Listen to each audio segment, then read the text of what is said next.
Okay. 5.6 numerical integration. Numerical integration.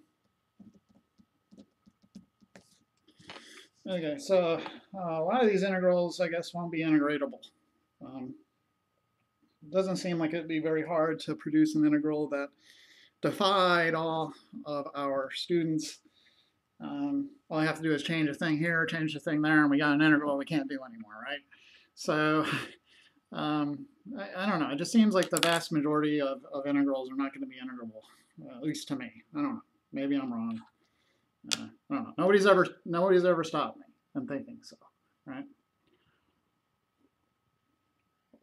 Okay, so what do you do when you have something that you can't integrate? Well, you can do numerical integration. And it all seems to me just sort of an extrapolation of doing Riemann sums with left-hand endpoints and right-hand endpoints, right? Except instead of using rectangles for our approximations, we get more high-tech. And math speak more high-tech, going from rectangles to trapezoids. Wow, yeah. Right, so here we go. I have a curve of some sort. I like these guys like this, going from some point to some other point. We'll say from A to B. Call A x sub 0, just for future notation purposes. B is going to be x sub n.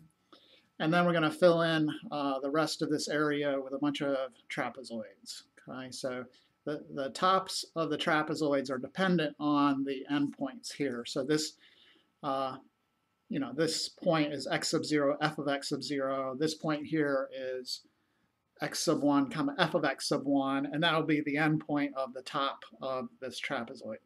Yeah. Okay, so it's not like a left-hand, right-hand rule where you just have rectangles. It's where the tops are horizontal. No, it's the tops now are based off of the curve,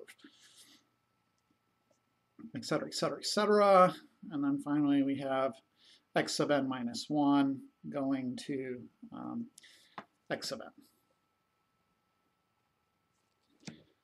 Okay, so in order to approximate then our integral of this crazy curve that we can't integrate, we would just find the area of the trapezoids.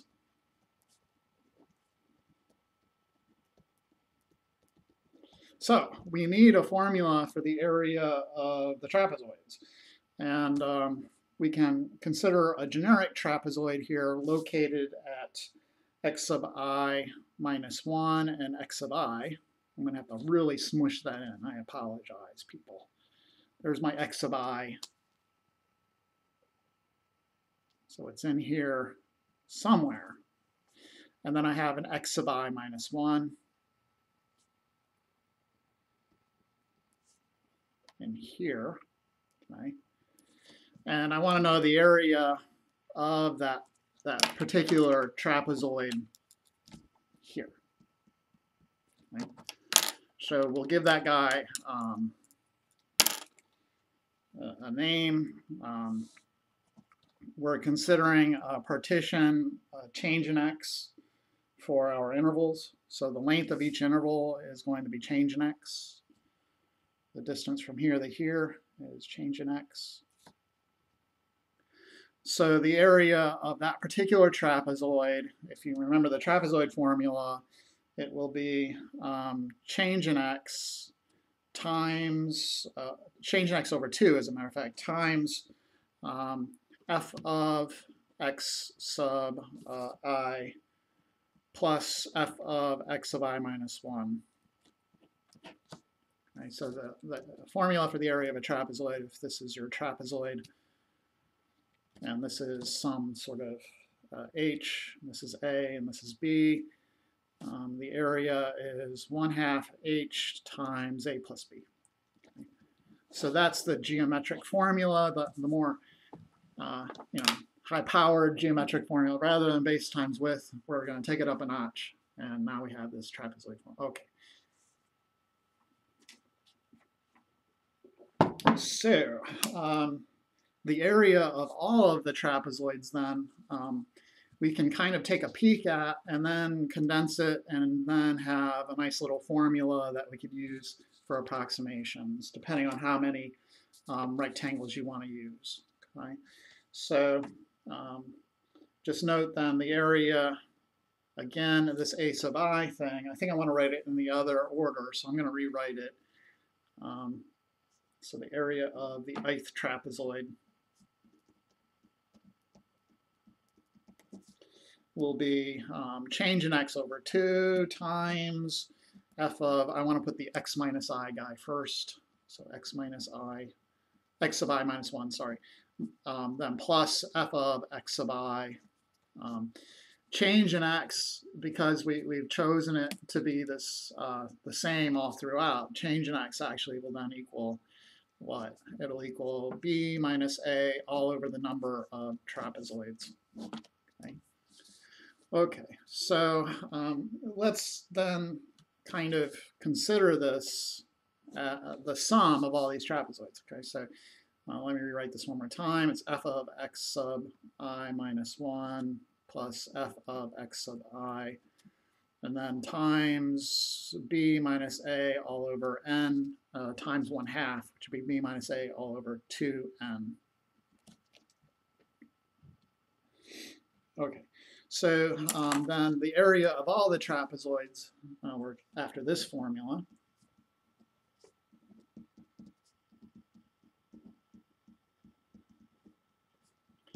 I'm going to start with I equaling 1. Okay, so that will give me change in x over 2, which we're writing as b minus a all over, well, we'll just change it x, right? So each one of these terms is, each one of these a sub I is going to have a change in x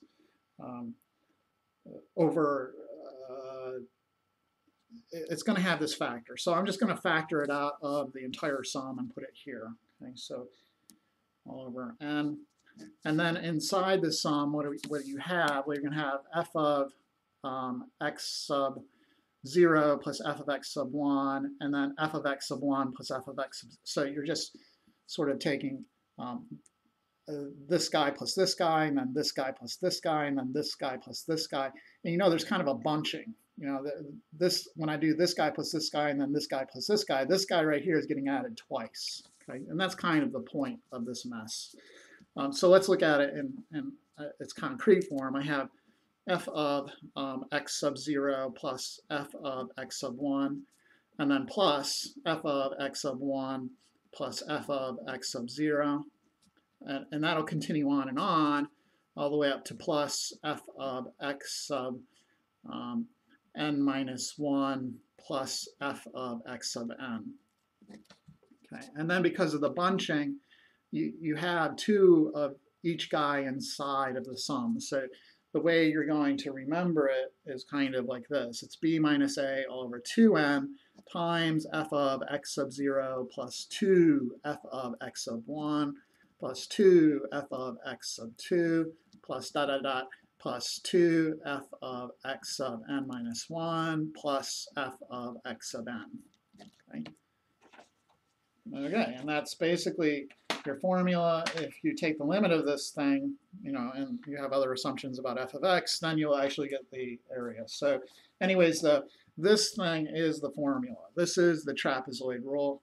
So just let me cheat a little and put the integral from a to b of f of x dx is approximately equal to this thing here. Right? And that's the formula that we want in the book. I guess if you have to memorize a lot of these kinds of formulas, I don't know what context that would happen, but if you did, this formula, they note the pattern in the book 1, 2, 2, 2, 2, 2, 2, 2, 2, 2, 1. Okay. When we look at Simpsons Rule, it'll have a different form. It'll be 1, 4, 2, 4, 2, 4, 2. And again, in the Simpsons Rule, there's some bunching going on top of some other things. So the formula is kind of constructed in a similar way, I believe. Okay, so anyways, let's hit the the books here and see some examples. Here we have number 3, the integral from 0 to 2 of x cubed dx. they want us to approximate it with 4 trapezoids. Okay? So in this case, we can actually figure out the integral. We don't need the approximation. So let's see what our answer should be. Integral from 0 to 2 of x cubed dx is x to the 4th over 4 from 0 to 2. It'll be 4, right? Okay, so let's see what we get using the trapezoid rule with 4 rectangles. So the trapezoid rule says this thing is approximately equal to b minus a all over 2n. So a is 0, b is 2. So 2 minus a all over 2 times n is 4. Okay, and then we want to go and split up this interval into 4 parts, right? So you have f of 0, and we're going to be going by change in x, which is equal to 2 minus 0 over 4, so 1/2. So we're going by 1/2, plus 2 times f of 1/2, plus 2 times f of 1, plus 2 times f of 3/2, and then the final one plus 1 times f of 2.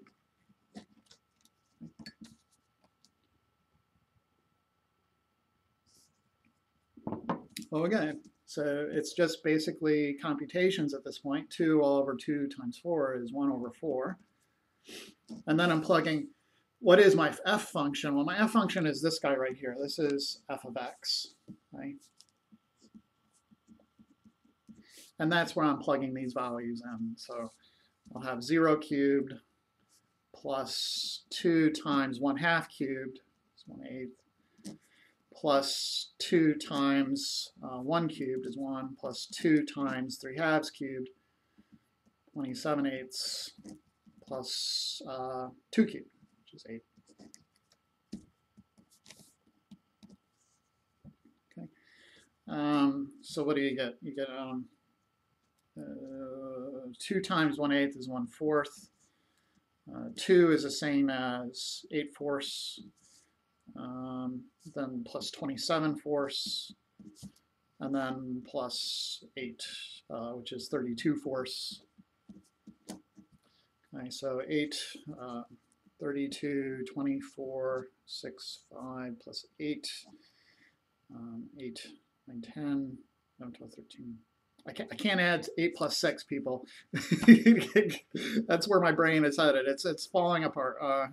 8, 9, 10, 11, 12, 13. There it is. 14. Carry the 1. 6. 64. And plus 1 is 65. So I have 65 fourths times 1/4 is 65 sixteenths, which is almost 4. Right? It's pretty freaking close.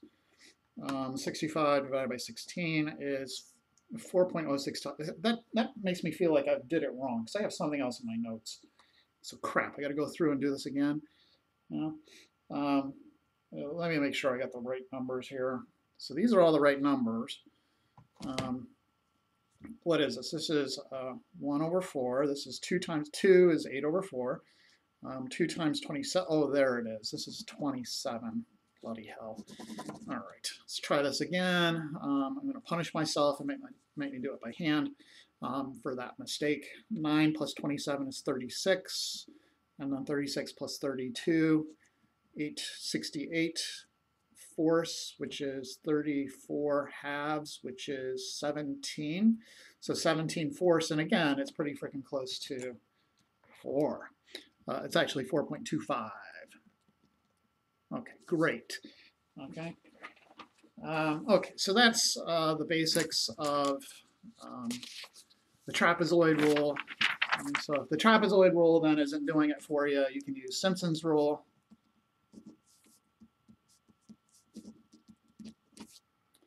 Okay. And what we're doing with this is on the tops of the rectangles, we're putting polynomials, we're putting quadratics in particular.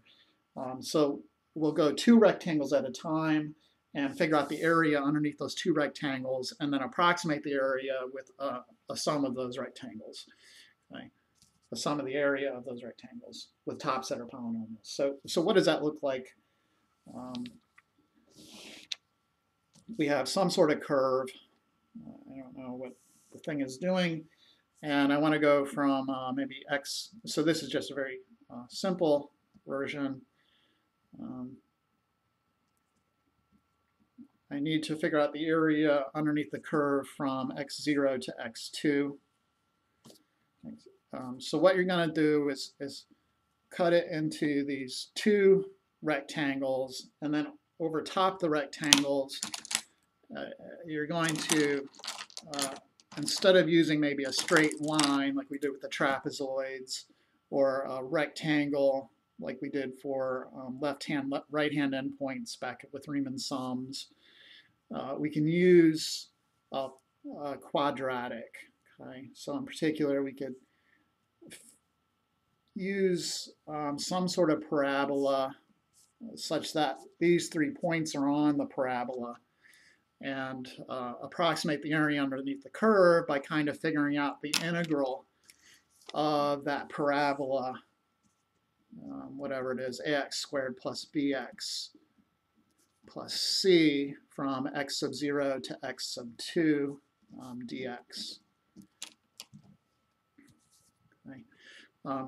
This is an easy thing to do because if we want the polynomial and the function to have the same values at x sub 0, x sub 1, x sub 2, we can kind of figure out this integral without having to know in particular what this polynomial is, because there's kind of a formula for determining this type of polynomial. So if you have this polynomial, which is called p of x, it'll turn into the following: x sub 2 minus x sub 0, and it's proved in the book, all over 6, times p of x sub 2 plus 4 p of x sub 2 plus x sub 0 all over 2 plus p of x sub 0.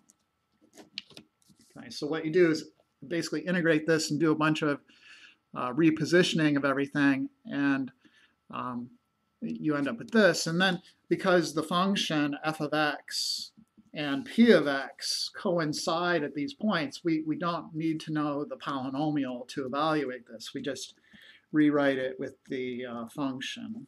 Okay? So it would be f of x sub 2 plus 4 times p, and the midpoint of x sub 2, that's what this formula is. It's a midpoint formula. That's just x sub 1. And then plus, sorry, that should be then the function, and then plus f of x sub 0. Okay. When you extrapolate this idea and start adding in more and more points for your approximation, you'll get the phenomena that we saw with the trapezoid method, where there's this bunching, and the total sum of all of the areas will have a form of coefficients 1 for this guy will get bunched with the next sum, right? So that would be 2, and then 4, and then the next guy will get bunched. That'll be another 2. So you know that's going to be the new pattern, and so our overall formula, which I'm not going to go through the minor details with us for. The end story is theorem 5.19, which is Simpsons Rule.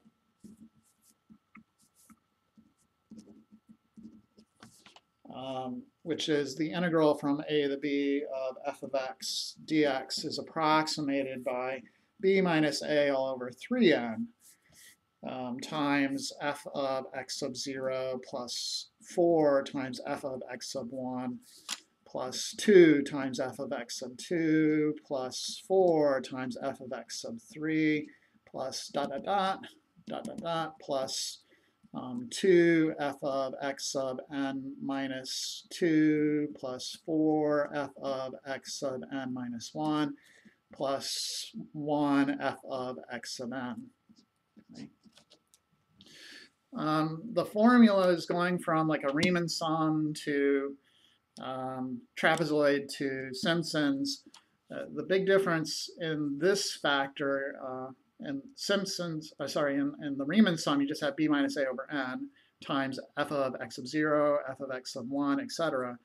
Then in trapezoid, it's b minus a over 2n times f of x of 0 plus 2 f of x of 1, etc. And then Simpsons Rule is b minus a over 3n. So it seems like there's kind of a pattern going on there somehow. I don't know. Take it for what you want. Let's look at number 19 and try to do trapezoid and Simpsons Rule with n equals 4, and then we could talk a little bit about error analysis. Okay, so approximate with the trapezoid and Simpsons, n equals 4. Okay. Alrighty then. So I got number 19, integral from 0 to 2 of x ln of x plus 1.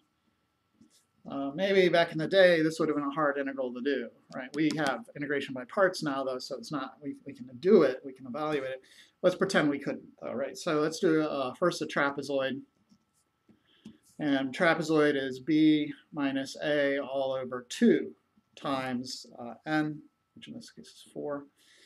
Our change in x value will be 2 minus 0 all over 4. In other words, 1/2.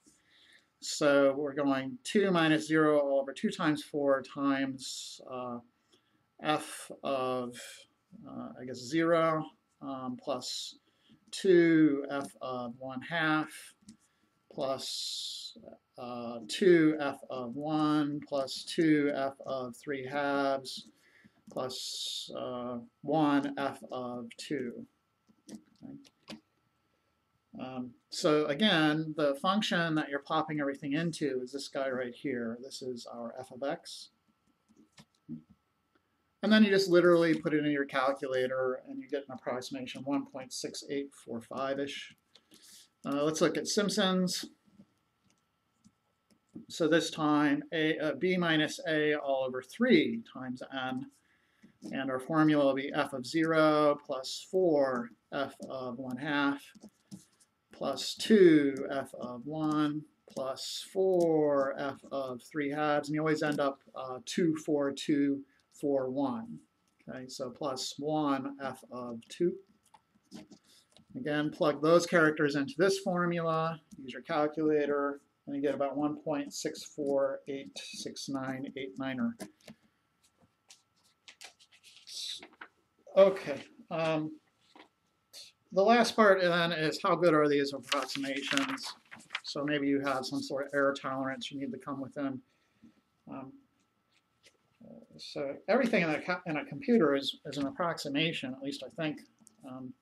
There's no way a computer can store an infinite number of digits. I mean, maybe they can insinuate an infinite number of digits. I don't know. Maybe I should just shut up. Okay, so error analysis. There's 2, and we'll just look at the trapezoid one. I think we just want to look at the trapezoid. Yeah, let's just look at the trapezoid. So the error E will be less than or equal to b minus a cubed all over 12n squared times the max of the absolute value of the second derivative on the closed interval from a to b. So this is the trapezoid version. There's a Simpsons version as well. Okay. You may remember maximizing and minimizing functions on closed intervals in Calc 1 back when we first introduced critical numbers. I remember because I'm teaching it to my Calc 1 students right now. And they're probably wondering, oh, I'm never going to use this. No, you use it in error analysis. When you maximize a function on the interval, you look for its critical points. You evaluate the function at its critical points and then at the endpoints. Okay, okie dokie. So let's look at 29. I'm trying to use the error formulas such that the, so this is 29. I want the error to be less than 0.00001. I'm trying to find an n to make that work.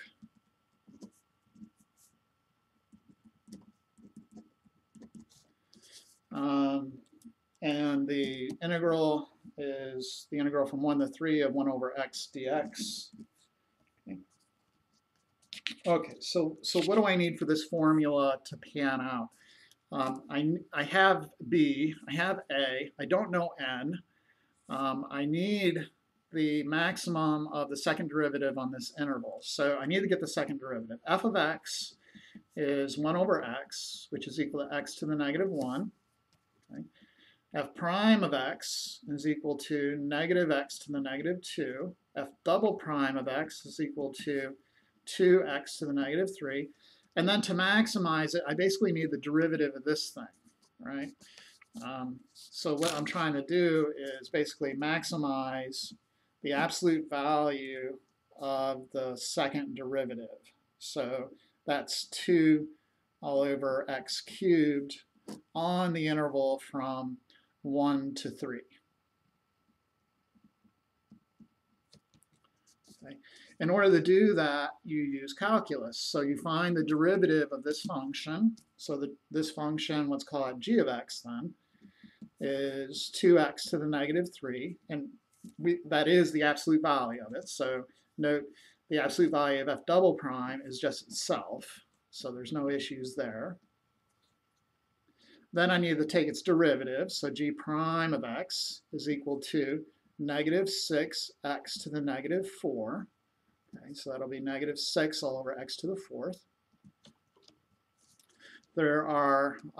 There's no critical numbers. You may argue, well, what about 0, Dave?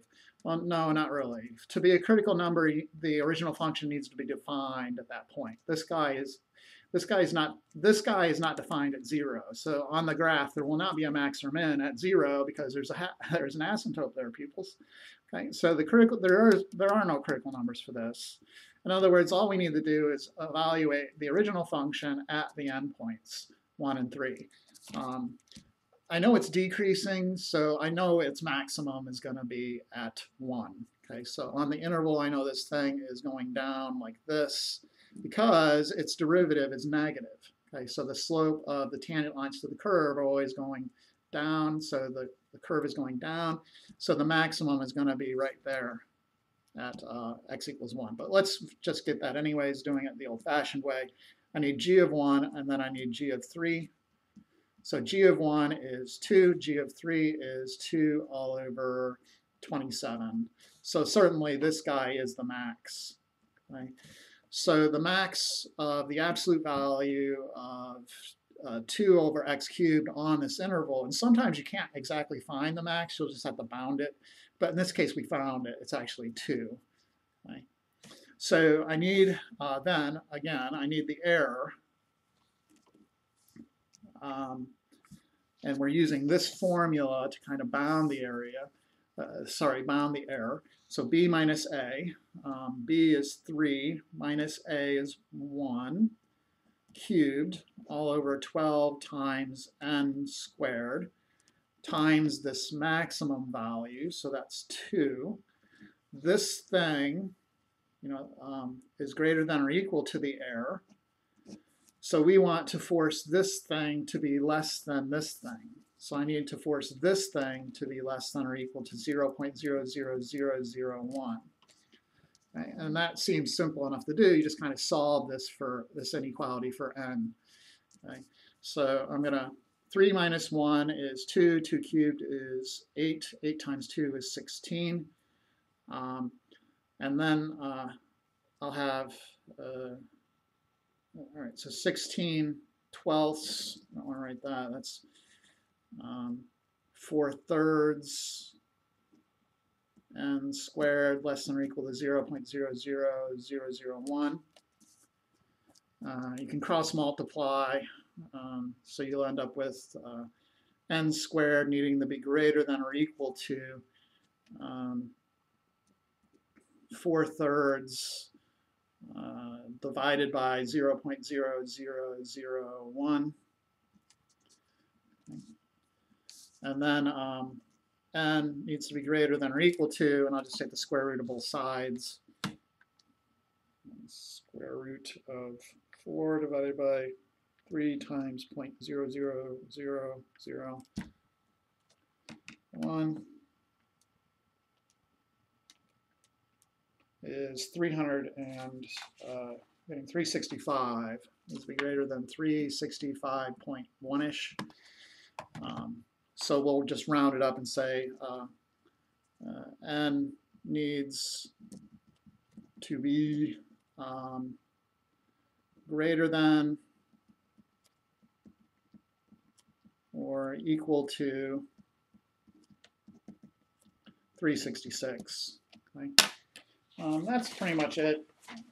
So I don't know. You probably read the book for a better explanation of Simpsons Rule. It's really quite fascinating that basically to integrate the polynomial, you don't really need to know the polynomial. You know, I think that's kind of crazy. I don't know. So anyways, there's the formulas, a little bit of error analysis for you. You'll see again in chapter 9. We'll do more with error analysis and more in approximations. So that won't go away. Thanks for watching. Bye.